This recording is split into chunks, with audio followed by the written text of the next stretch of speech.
샬롬, 반갑습니다. 김일의 목사입니다. 오늘도 샬롬 목상 찾아와 주신 모든 분들께 진심으로 감사의 말씀을 드립니다. 요사이 날씨가 정말 덥습니다. 이 무더위 속에서 건강 상치 않으시고 잘 보내시기를 간절히 기도하고 바랍니다. 제가 작년에 강원도에서 여인숙에 사시는 한 분을 또 알게 되었습니다. 50대 남성분인데요. 이분은 북에서 오신 분이셨어요. 정말 고생을 많이 하신 분인데 이제 예순이 다 돼 가시는 나이에 너무나 힘들게 살고 계셔서 그 시청에 또 복지사님과 함께 이분을 이사시켜 드려서 이분이 잘 살고 계신 것을 확인했었던 적이 있습니다. 그런데 그분이 지난주에 제게 전화를 주셨어요. 그러시면서 목사님, 제가 지금 눈이 너무 시력을 많이 잃어서 이제 일상생활을 할 수 없을 것 같아서 치료도 포기하고 가망이 없으니까 이제 요양원에 들어가려고 하는데 마지막으로 인사 전화를 한다고 하면서 제게 전화를 주셨습니다. 저는 우리 형제님한테 치료를 그래도 더 해보시라고, 포기하지 마시고, 그리고 바로 요양원에 들어가셔서 또 남은 또 삶을 사시는 것보다는 제가 섬기는 우리 교회의 또 시각장애인 분들이 가정도 이루시고 또 직장도 다니시고 정말 멋지게 살고 계신 것을 설명드리니까 이분이 용기를 내셨어요. 희망을 또 발견하시고, 그럼 당신이 더 치료받으시고 또 한번 도전해 보겠다고 말씀을 해주셨고, 어저께 서울로 오셔서 저와 함께 이 대학병원에 가서 진료를 받으시고 또 검사를 하시게 되었습니다. 그런데 안과다 보니까 정말 해야 될 검사가 많이 있더라고요. 또 진료도 협진으로 또 2개의 과에서 보기 때문에 6시간이 이 모든 검사와 진료를 보는데 소요가 되었습니다.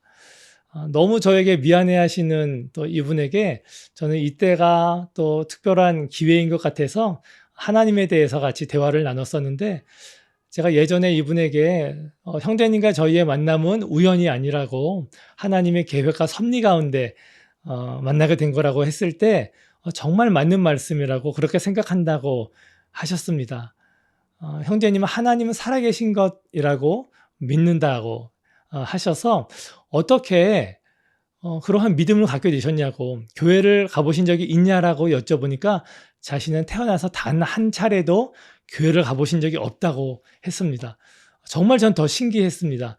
교회를 가보신 적도 없는데 어떻게 하나님이 계시다고 믿으실까라고 여쭤보니까 그분이 이렇게 말씀하셨어요. 북한에는 이 유일 사상인 10대 원칙이 있는데 자신은 이 10대 원칙을 보면서 인간은 자신이나 기밀성이나 이 유한한 존재인데 정말 능력의 한계가 있는데 어떻게 사람이 이 우상이 될 수 있고, 또 이 10대 원칙, 이 사람에게 어떻게 해당이 될 수 있겠는가.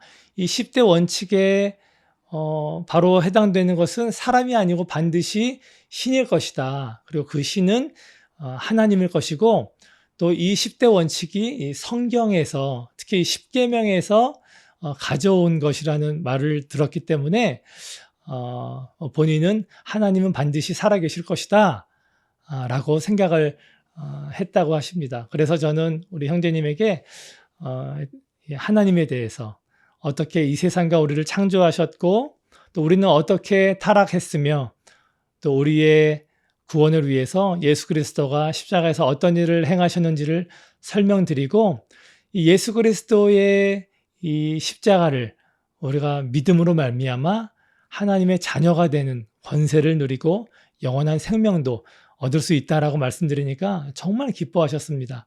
그래서 어저께 댁에 가시기 전에 이 버스 터미널에서, 이 대합실에서 예수님을 영접하는 일까지 있게 되어서 함께 예수님 영접하고 서로 기뻐하며 또 박수치고 하나님의 자녀가 된 것을 축하하는, 또 기뻐하는 시간을 보냈습니다.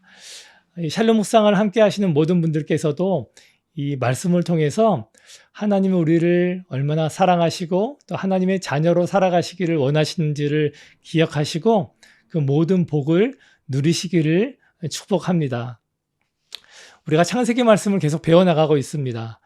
창세기 말씀을 통해서 반드시 우리가 알아갈 것은 내가 어디로부터 왔는지, 내가 어떻게 시작되었고 또 내가 누구인지를 알아가시면 좋겠습니다. 더 나아가서 그럼 하나님이 창조하신 나는 어떻게 살아가야 할 것인지를 우리가 배워나가시고 그렇게 살아나가시기를 축복합니다. 자, 이제 창세기 10장을 한번 배워보려고 합니다. 노아가 이제 창세기 9장에서 농사를 시작하고 또 포도나무를 심었다가 포도주를 먹음으로 실수를 합니다. 또 함이 또 아버지에게 범죄해서 또 함의 자손들이 노아로부터 저주를 받게 됩니다. 그리고 10장에서는 이렇게 시작을 합니다. 노아의 아들 셈과 함과 야벳의 족보는 이러하니라 라고 시작하면서 이제 노아의 후손들이 기록이 되어 있습니다. 성경에는 이 계보, 이 족보가 정말 많이 등장합니다. 창세기에만도 10개의 이 계보가 기록되어 있는데요. 이 계보는 누가 누구를 낳았더라, 언제까지 살았더라, 이렇게만 이해할 것이 아니라 이 계보를 통해서 하나님이 우리에게 주시는 특별한 메시지가 있는 것을 알아야 합니다. 이 아담으로 시작된 이 계보가 지금 노아를 관통하고 있고요. 나중에는 다윗 왕까지 이어지게 돼서 또 신약에 이르러서는 예수 그리스도까지 이 계보가 이어가게 됩니다. 그래서 이 계보로 말미암아 하나님이 인류를 구원하시는 이 놀라운 섭리를 우리는 발견할 수 있는데요. 이 계보를 우리는 믿음의 계보, 또 영적인 계보라고 우리는 이해할 수 있겠습니다. 이 계보에는 우리가 하나님이 그 계보에 등장하는 사람들의 삶에 또 그 역사 속에서 하나님이 살아계시고 또 그들을 복주시고 또 도우시고 또 선하게 인도하시는 것을 발견할 수 있습니다.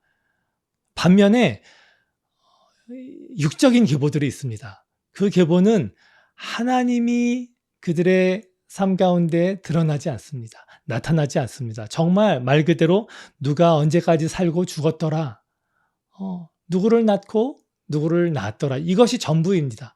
또 그런 육적인 계보에서는 그들의 두드러지는 특징은 또 기록들도 하나님이 기뻐하시는 내용들이 나와 있지 않습니다.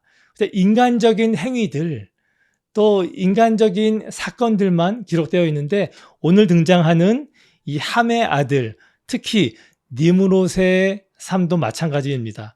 제가 8절 9절을 읽겠습니다. 구스가 또 니므롯을 낳았으니 그는 세상의 첫 용사라.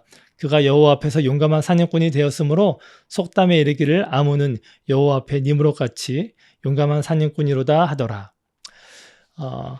여호와 앞에서 용감한 사냥꾼이라고 하니까 칭찬 같지 않습니까? 하지만 전혀 그렇지 않습니다. 여호와 앞에 용감하다는 이 의미는 여호와를 향해서 용감하다, 여호와를 대적해서 용감하다라는 것입니다. 그러니까 이 니므롯에게 주신 이 용맹함을 하나님을 위해서 사용해야 하는데 하나님을 향해서 사용했다는 것입니다. 니므롯은 분명히 강인한 체력, 또 월등한 신체 조건, 또 탁월한 이 전쟁에 관한 기술과 능력과 지혜도 주셨는데 그것들을 하나님을 위해서 쓰지 않고 하나님을 대적해서 사용했습니다. 이 사냥은 무엇을 말하는 것입니까? 그것은 바로 사람을 죽이는 것, 사람을 살해하는 것을 의미합니다. 이것은 정말 하나님이 싫어하는 것입니다. 성경에는 하나님이 미워하시는 것들이 많이 기록되어 있는데요. 대표적으로 잠언 6장에 기록되어 있는 것들을 제가 읽어 드리겠습니다. 잠언 6장입니다. 여호와께서 미워하시는 것, 곧 그의 마음에 싫어하시는 것이 67가지이니 곧 교만한 눈과 거짓된 혀와 무죄한 자의 피를 흘리는 손과 악한 계교를 꾀하는 마음과 빨리 악으로 달려가는 발과 거짓을 말하는 망령된 증인과 및 형제 사이를 이간하는 자이니라. 니무롯이 하는 행동은 여호와를 대적하는 것이었습니다. 니무롯이 자신에게 주신 그 은사, 이 탤런트를 하나님을 위해서 썼다면 이 성경의 기록은 달랐을 것입니다. 그런데 니무롯은 안타깝게도 자신이 받은 하나님으로부터 받은 이 놀라운 은사들을 하나님을 대적해서 사용하여서 하나님께 범죄한 인생이 되고 맙니다. 우리도 니무롯과 같이 하나님으로부터 받은 은사들이 반드시 있습니다. 어떤 사람은 많은 재산을, 또 좋은 건강을, 또 지혜를, 또 사람들과 대화하는 이 기술을, 또 가르치는 능력을, 또 사람들을 섬기는 은사를, 정말 갖가지 은사를 받았을 것입니다. 음악에 능통한 사람도 있을 것이고, 악기를 잘 다루고, 노래를 잘하고, 또 글쓰기를 잘하고, 또 말을 잘하고, 정말 여러 가지 은사를 받았을 텐데 한번 생각해 보십시오. 나는 어떠한 은사를 하나님으로부터 받았는가를 말입니다. 여러분들이 잘 깨닫지 못하신다면, 나는 받은 것 같지 않다라고 생각하신다면 여러분 가족이나 주변 분들한테 내가 잘하는 게 뭐가 있는 것 같아? 내 장점이 뭐가 있는 것 같아? 한번 물어보시면 반드시 발견할 수 있을 것입니다. 그래서 한번 그 은사들을 내가 어떻게 사용하고 있는가 생각해 보시고, 이것들을 이제 남은 삶에서 어떻게 하나님을 위해서 이것들을 사용할 수 있을까 생각해 보시고 그렇게 살아가시기를 축복합니다. 여러분, 우리가 니무롯에 대해서 나눴습니다. 용감하다는 것은 잘못된 것이 아닙니다. 하나님 기뻐하십니다. 왜냐하면 하나님이 성경에서 계속해서 용감하라, 담대하라, 마음을 강하게 하라 말씀하셨기 때문입니다. 정작 문제는 누구를 향해서 용감한 것인가에 있는데요. 니무롯은 하나님을 대적해서 용감했는데, 하나님이 기뻐하시는 용감한 삶은 하나님을 향해서 용감한 것이 아니라 하나님으로 인해서 용감해지는 것입니다. 여호수아 1장에 하나님이 이렇게 말씀하십니다. 오직 강하고 극히 담대하여 나의 종 모세가 내게 명령한 그 율법을 다 지켜 행하고 우로나 좌우로나 치우치지 말라. 그리하면 어디로 가든지 형통하리니 라고 말합니다.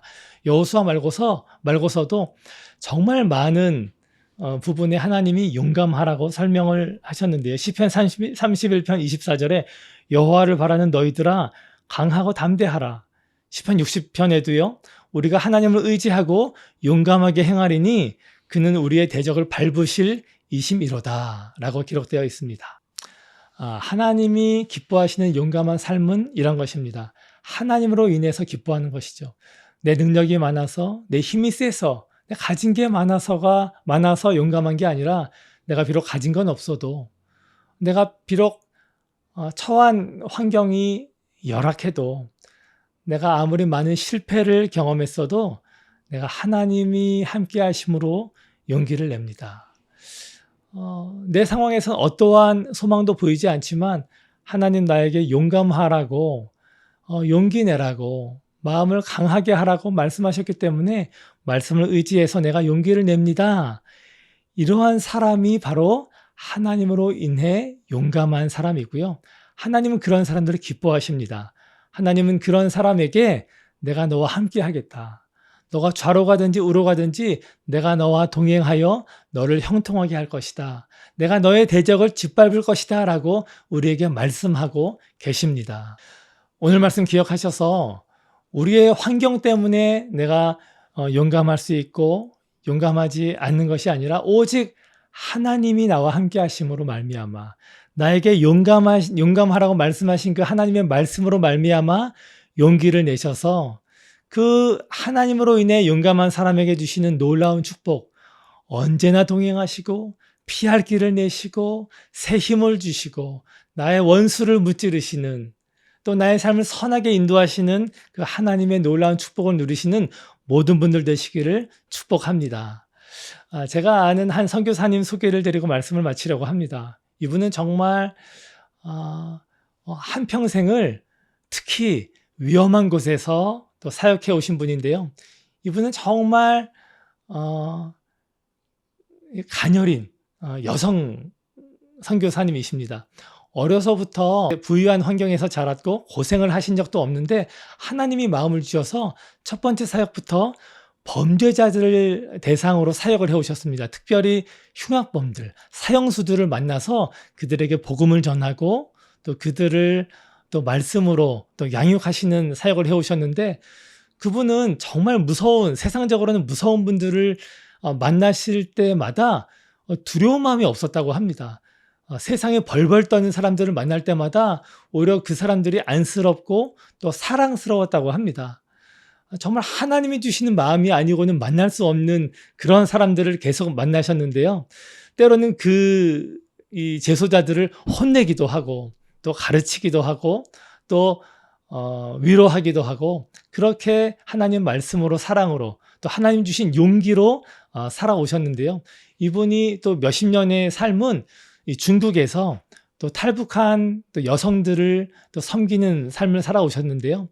정말 그 산 골짜기마다 탈북해서 또 숨어 사시는 분들을 찾아다니시면서 또 섬겨 오셨는데요. 그 오고 가는 길이요, 버스로 몇 시간을 산을 오르내리고 걸어서 또 진짜 몇 시간을 다니시면서 한 분 한 분을 찾아다니면서 섬기셨는데, 이분의 이 모든 이 사역이 다 공안에도 노출되어 있고 현지 사람들에게도 다 노출되어 있어서 정말 목숨을 내놓고 사역을 하셨다고 합니다. 또 건강도 좋지 않아서 정말 매달 병원에서 검진을 받으셔야 되는 그러한 좀 질병을 갖고 있음에도 불구하고 정말 담대히 하나님만 바라며 하나님만 의지하며 용감하게 사역을 해오셨는데, 얼마나 이분이 존경스러운지 모릅니다. 오늘 말씀을 제가 준비하면서 그 선교사님 생각이 났습니다. 정말 하나님으로 말미암아 용감한 삶을 사신 우리 선교사님을 정말 자랑스러운 마음이 들었고요. 또 여러분들께도 자랑하고 싶었습니다. 그리고 또 더 나아가서 저도 그러한 용기 있는 삶, 하나님으로 말미암아 용감한 삶을 저 역시도 살고 싶고 다짐하고 싶어서 여러분들께 나눕니다. 자, 여러분, 제가 오늘 이 말씀을 기억하면서 여러분들 위해서 함께 기도하겠습니다. 기도하시겠습니다. 하나님, 오늘 우리에게 말씀해 주셔서 감사합니다. 하나님으로 인해 용감한 삶을 살아나가기를 원합니다. 우리 모든 샬롬 묵상 식구들, 푸른 나눔 이웃들, 이 상황으로 정말 낙심할 수밖에 없는 상황이지만 오늘 말씀을 기억하여 하나님으로 말미암아 용기 내는 모든 분들 되게 도와주시고, 그러한 삶에게 주시는 이 믿음의 계보에 살아가시는 사람들에게 주시는 놀라운 복, 함께 하시고 도우시는 또 축복하시는 그 복을 모든 분들에게 하나님 허락하여 주시옵소서. 그렇게 하실 주의 이름을 찬송하며 예수님 이름 받들어 기도합니다. 아멘. 오늘도 끝까지 샬롬 묵상 함께 해주셔서 정말 감사합니다. 오늘 말씀 기억하셔서 정말 힘든 이 시간 말씀으로 말미암아 용기 내셔서 하나님이 주시는 놀라운 복을 누리시고 이 믿음의 계보에 계속 속하시는 여러분 되기를 주의 이름으로 축복합니다. 여러분 더 힘내시고요. 여러분 하나님 바라보시면 좋겠습니다. 내 처지를 바라보지 마시고 하나님 바라보시고 용기 내시는 여러분 되기를 바랍니다. 여러분 사랑합니다. 여러분 축복합니다. 샬롬.